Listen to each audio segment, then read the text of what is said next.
This was a situation that did not need to occur. You have the allegations involve a 38-year-old man becoming involved in an altercation with a 69-year-old man.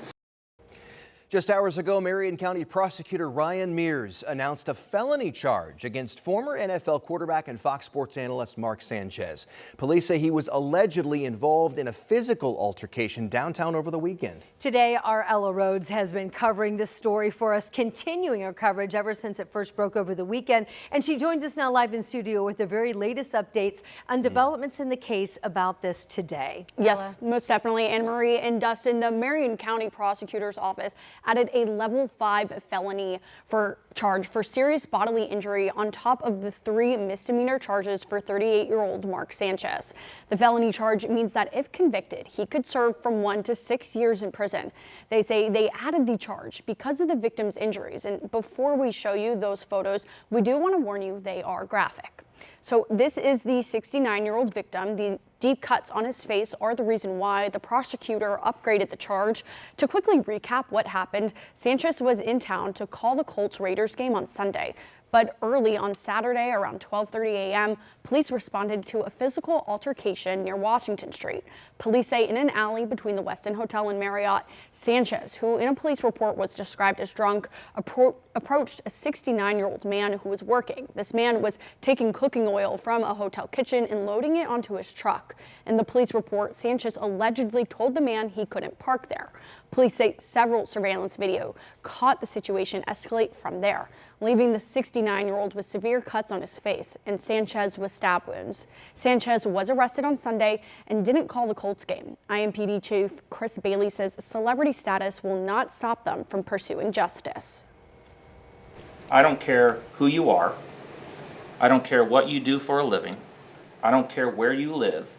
If you come into our city, commit violence, we will use all the tools at our disposal to hold you accountable. Now, a judge did just grant Sanchez's request to waive his initial hearing.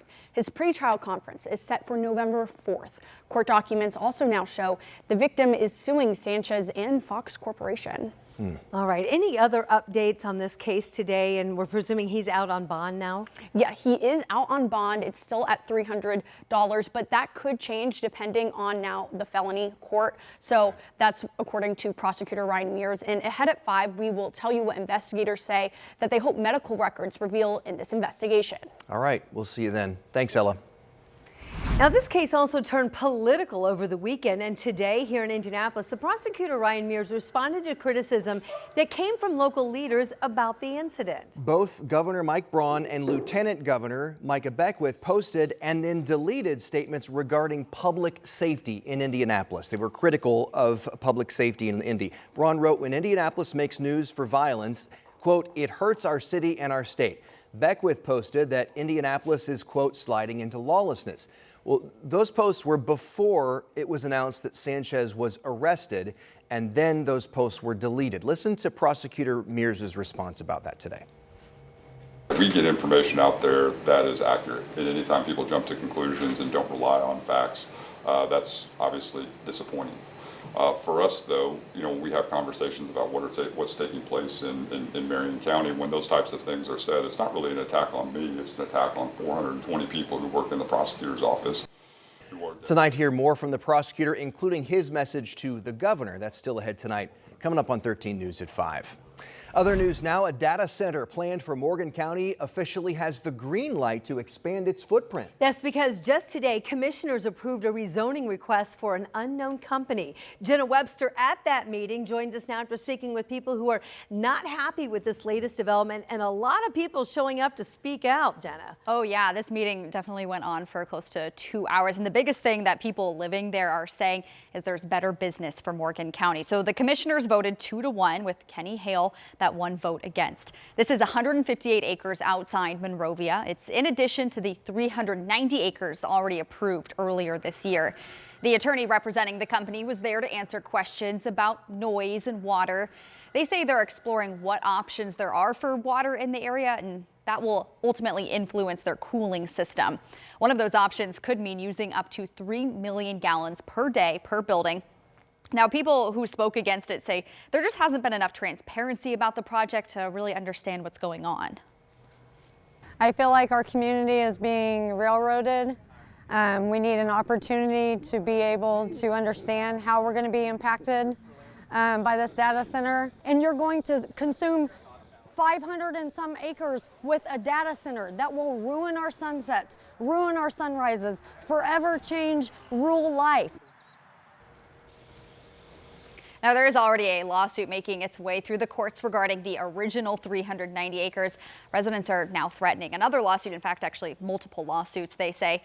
Meanwhile, Commissioner Kenny Hale, who initially supported that first rezoning, that 390 acres, he had told me just a couple weeks ago he thought that was what was best for Morgan County. He kind of, in his vote against this one, says he wants to wait and see how this company moves in and if they're good neighbors for the area. And that was kind of his reasoning for voting no. But at 5:30, we're going to talk about why one of the commissioners continue to vote yes. Yeah, we really see that the community are mobilizing over these issues of these data centers and what their county and community is going to look like in the future. Yeah, it's definitely a topic that people are passionate about right now. All right, thank you. We'll look for your continuing coverage later today at 5. Jenna, thank you.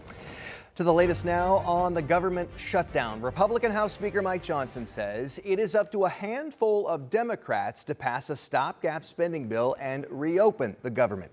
Today, he said the House has done its job and there's nothing to negotiate. Republican and Democratic leaders, though, have provided few public signs of meaningful negotiations to break this impasse.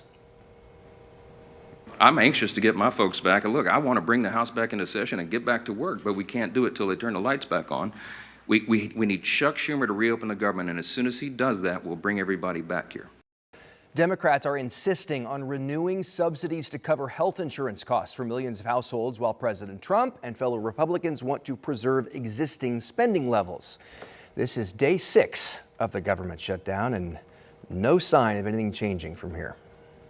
After a very busy and sometimes contentious summer of emergency decisions, the Supreme Court, the High Panel, returning today, and they have a heavy docket for the new term. Karen Caifa has more now from Washington. The Supreme Court did not get much of a summer break, weighing in over the last 3 months on a number of emergency cases around President Donald Trump's administration and its policies.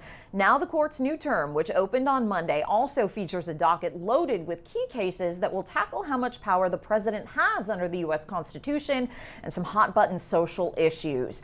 This week, the court will hear another case regarding transgender rights. The justices will hear a challenge to a Colorado law banning so-called conversion therapy, the discredited practice that purports to convert gay or transgender people to be straight, by a licensed counselor in the state who says such restrictions violate the First Amendment.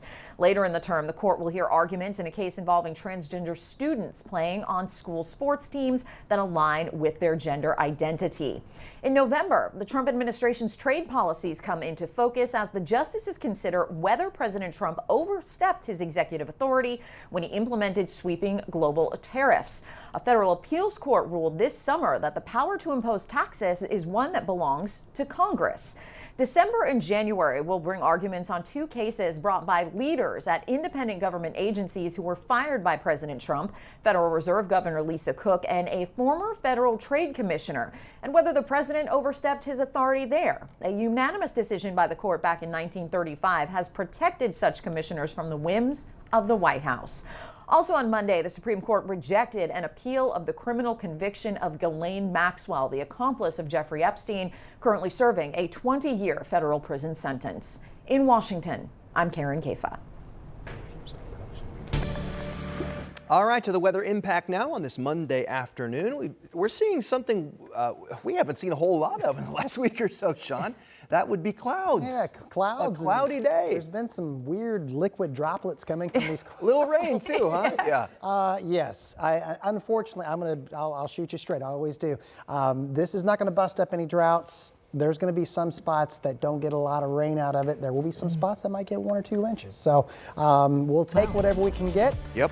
One thing we're definitely getting from this frontal system is going to be much cooler air. So right now, clouds way more bark than bite. 74 with the dew point of 65. That would qualify as humid heat. South wind at 13. If you have evening plans, Again, there's going to be a few showers around, a random rumble of thunder. It's a possibility. It's not very likely until much later. And look at the difference in temperatures. 85 in Peru, 83 in Monticello, where you've had much more sunshine. Even some upper 60s where it's been cloudy and a little bit more shower action there from Bedford and Columbus. You can see the showers gradually increasing from the south here. So this is going to be the beginning of at least the best widespread chance of rain that we've had.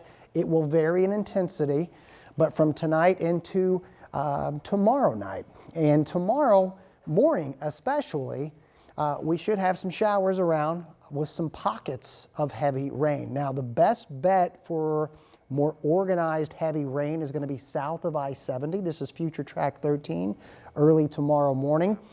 And by this time tomorrow afternoon, we're going to be on the backside of this front. How low we're going to go from the temperatures, how much rain to expect, we'll have that all covered in the 7-day forecast.